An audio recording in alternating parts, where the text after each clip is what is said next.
এনে দিব তো যা বেটা বাড়ি আ নাস্তি জলদি তো রে 1 ঘন্টার মধ্যে ব্যাটা তো বাড়ি রাখলে যাইতে হবে এটা হইলো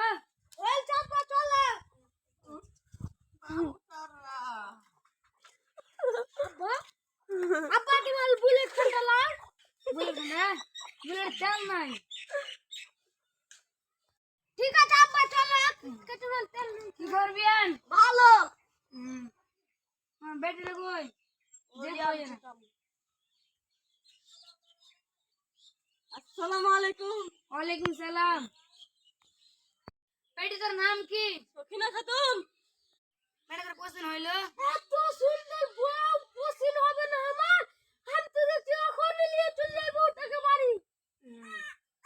হ্যালো কয় টাকা আগে 50 আসসালামু আলাইকুম বিয়ান তাহলে কালকে তুমি যাবে জামাইতে ঠিক আছে যাবো যাও